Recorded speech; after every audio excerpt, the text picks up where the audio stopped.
To the Muslim creative, digital flesh and blood. I sit in a Japanese coffee shop, surrounded by wood and white, as I refresh my YouTube channel. My laptop blinks blankly, spinning as I anxiously watch how my previous video performed. While it loads, I open my video editing software on my second screen. A waiter brings me a traditional confectionery, and I nod to say thanks as I immediately sink my fork into it. The laptop screen spins some more. Any second now, any second. The laptop blinks once more before the numbers arrive. 430,000 views. Not quite 500,000, but I'll take it. Endorphins make a break for the floodplains, with dopamine dominating every crevice of my brain. Then, I see the cross-section of my strawberry daifuku, the vibrant red fruit with the fleshy white interior, covered in what I think is red bean paste, all surrounded by a layer of sugar-dusted clear mochi. The sweet serenity of serotonin takes over, and I feel good. I take a bite, and then another, switching between my social media pages and my video editing software. It's nice to see the magic behind the wins, the behind-the-scenes goodness that prints success. The color grading that I spent so much time tuning, the audio waves undulating on the timeline that were recorded at least 6 times over with my state-of-the-art mic, before being carefully post-processed. I can't help but feel a bit guilty looking at the number of cuts and transitions Frankensteined into such a small fragment of the timeline. But attention is the name of the game, and what do they say? Hate the game, not the player. I didn't even notice the waiter bringing the roasted green tea to my table, but the earthy smell and nutty notes of the steam alerted me to its presence. The glazed ceramic cup it came in is grey. Or is it blue? I'm not so sure.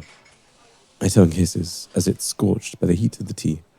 Hojicha tea shouldn't be served this hot. I probably wouldn't have burnt my tongue if I weren't scrolling on my phone now, but oh well. I plug my ears with my headphones and begin perusing the apps. I'm not long into my research scrolling, as I like to call it, and yet I've already come across so many low-effort videos. Zero effort is more accurate. How do they expect views? Followers, subscribers, numbers, data, evidence of what's working and what's not.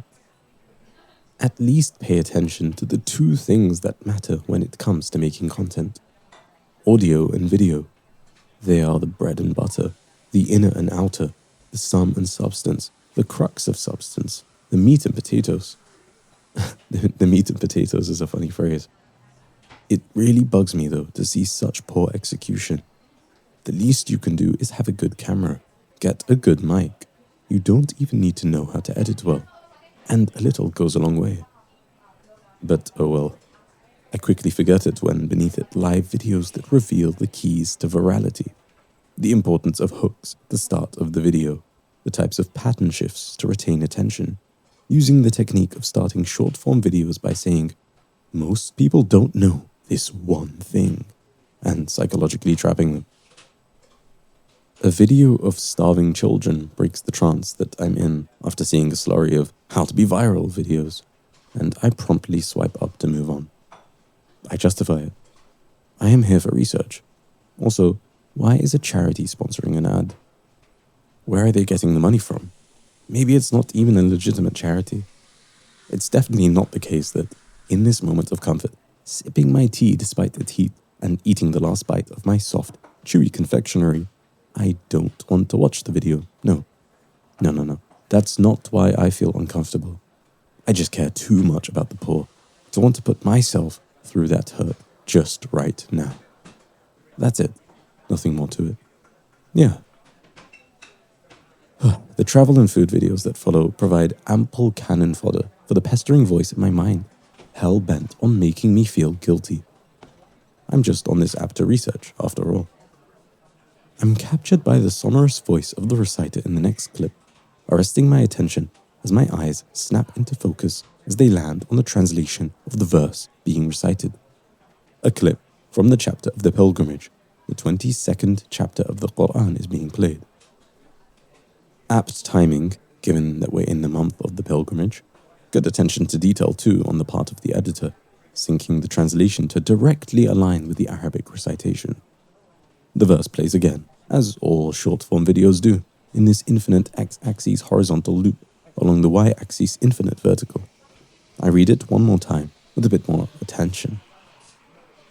Neither their flesh nor blood reaches Allah. Rather, it is your piety that reaches Him.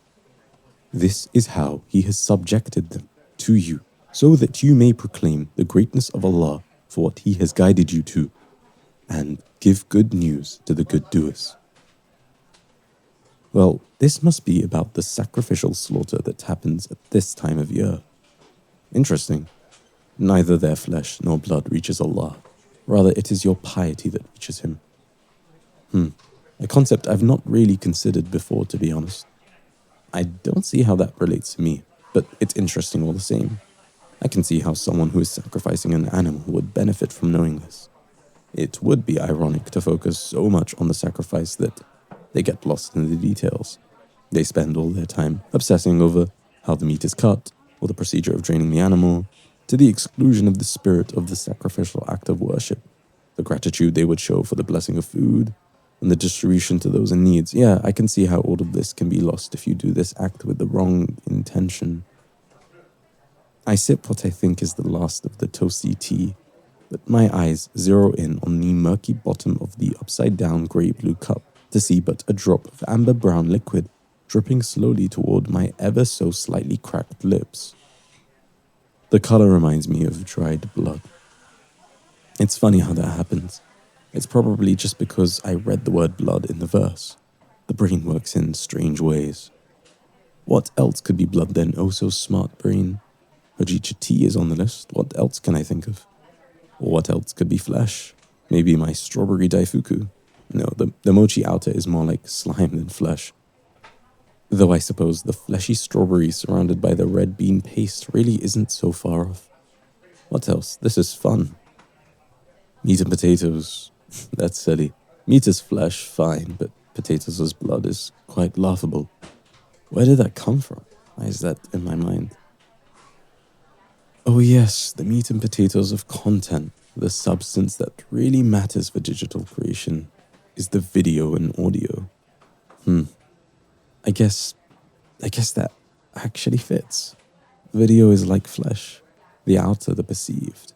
Audio is like blood, what flows underneath the timeline of every good video. Interesting. Well, okay then, I didn't expect that. I read the verse again, as it keeps looping in my ears. Neither their flesh nor blood reaches Allah. Rather, it is your piety that reaches Him. I guess if I follow this analogy, the content I make is no different from a sacrificial animal. The flesh and blood of my animal is my video and audio. That's uncomfortable. Both don't reach Allah. I need another drink. I look at the rain outside and the long wet queue of people crowded around the small tables in the Japanese coffee shop off the main road. Piety is what reaches Him. What does that mean? A quick search on my laptop reveals that it means God consciousness, to be mindful of Allah, to be intentional, knowing He watches all things, hears all things, is aware of all things, seen and unseen, in the physical world, or the digital world, all the world of my mind, all the world of my heart, all of it at once. That's intense. I don't think I build content with half of that in mind. The incessant voice, so sure to make me feel guilty, returns. But this feels serious enough not to swat it away instantly. I don't have much to numb the voice with right now either. I've built so much to capture attention, maximize views, but that can't be that bad. I mean, I'm building with excellence, right? Striving for perfection in my craft. Isn't that ihsan? Am I not doing something good? Another search on my laptop reminds me that the word ihsan really means to worship Allah as though you see Him. And if you cannot see Him, know that He surely sees you. I'm designing content to distract and capture attention without thinking about what the attention is being captured for. This verse feels like it's speaking directly to me. It's asking me to create with more intentionality, to bring the spirit of the animal to the forefront and recognize that the blood and flesh serve a greater purpose. I zip up my raincoat, tuck in my chair, close my laptop, fold my screen, and thank the waiter. I get up and walk into the rain.